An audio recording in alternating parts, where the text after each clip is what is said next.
Hey everyone, Dale here with Renewable Innovations. Today I want to talk about something I've been noticing over the last year that honestly has me pretty fascinated. It's one of those trends that nobody is really talking about, but once you see it, you start noticing it literally everywhere.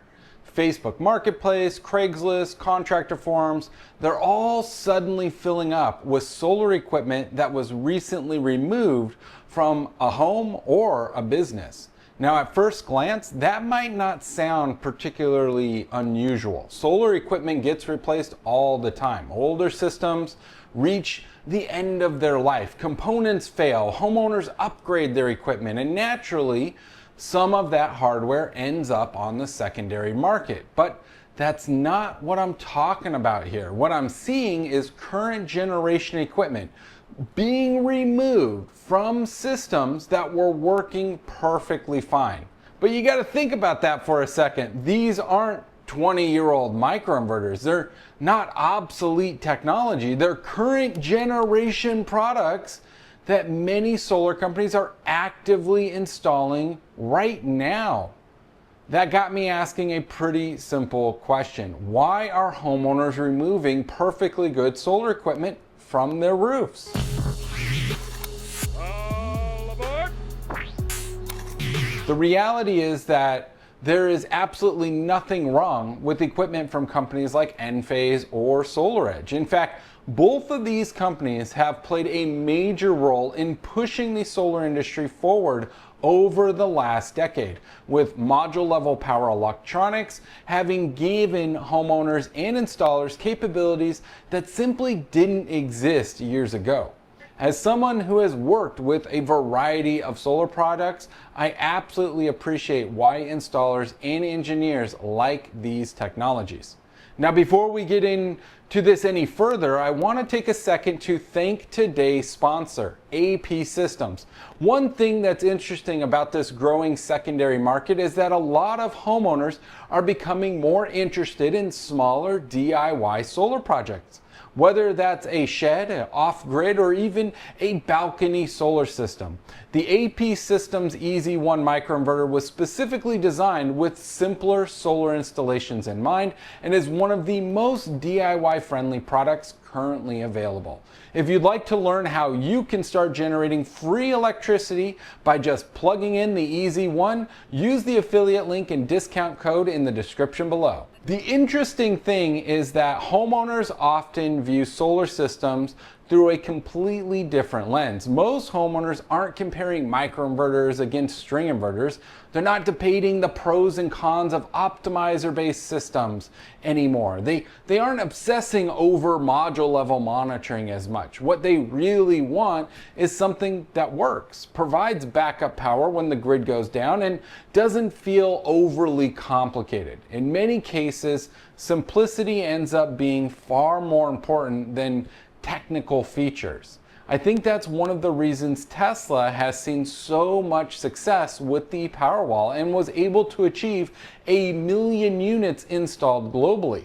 Homeowners look at that overall installation and see something that feels integrated.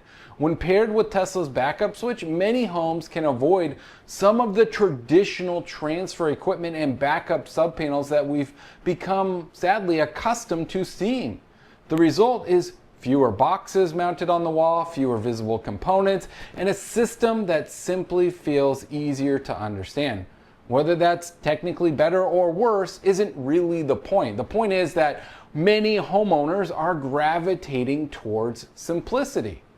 Now, many people don't realize, however, is what it actually takes to convert an existing solar system into a completely different architecture. Removing microinverters or optimizers from a roof isn't a small project. The entire array has to come apart. This means panels need to be removed, wiring has to be reconfigured, and the module level power electronics have to be disconnected before everything can be put back together. It's labor-intensive work that can add thousands of dollars to a project. What's surprising is that homeowners are willing to pay for it.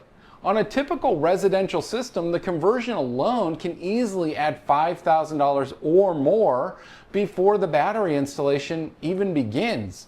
Yet, we're seeing these homeowners continue making that decision. To me, that says something important about where the market is heading. Homeowners are willing to spend additional dollars and remove perfectly functional equipment if the end result feels simpler, cleaner, and more integrated. The ripple effects of those decisions are now becoming visible in the secondary market.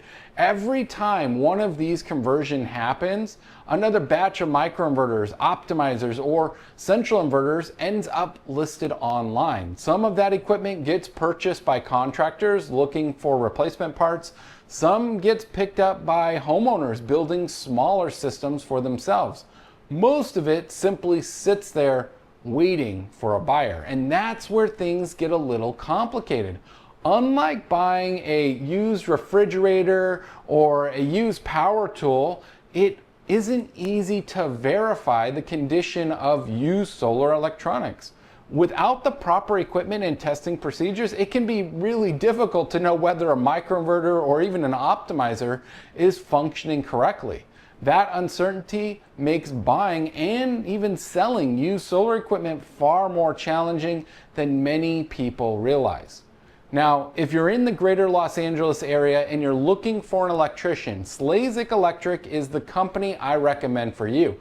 I've worked with Anton and his team, and I've seen firsthand the quality of their work. Whether you need help troubleshooting your solar system, a 200 amp panel upgrade, an EV charger installed, a chandelier hung, ADU wired from rough in to finish, Slazik Electric does it all from residential to commercial. So if you're in the LA area and you've got an electrical project coming up, use the link down in the description below to receive up to $500 off on your first service. But the complications associated with testing used solar equipment also raises an interesting question about sustainability. If this equipment doesn't find a buyer, where does it ultimately end up? I suspect a lot of these devices eventually become electronic waste, despite still having many years of useful life remaining, which is pretty ironic for an outcome for an industry that's built around, sustainability and environmental responsibility. Personally, I think there may be an opportunity here for manufacturers. I can see a certified refurbished program where companies like Enphase or SolarEdge could collect, test, and certify used equipment before reselling it as refurbished hardware or even using it for warranty claims. This would create a trusted source for replacement parts, extend the life of previous generation products, and potentially keep a significant amount of electronic waste out of landfills.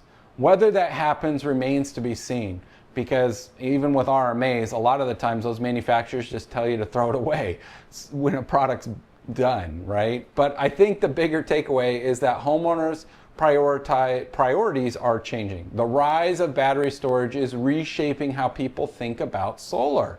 Performance still matters, monitoring still matters, but simplicity is becoming increasingly important, and we're starting to see evidence of that shift in places most people aren't paying attention to. The next time you're scrolling through Facebook Marketplace and come across a listing for dozens of current generation microinverters or optimizers or inverters that were removed from a perfectly functional solar system, take a moment to think about what that listing is really telling us. It may be one of the clearest indicators yet of where the residential solar industry is heading. Now, if you found this video helpful, make sure to like, subscribe, and leave a comment down below. I'd be curious to hear your thoughts. Would you remove perfectly good microinverters from your system if it meant creating a simpler battery installation? Let me know. I'm seriously interested. Thanks for watching. I'm Dale with Renewable Innovations, and I look forward to seeing you in the next one.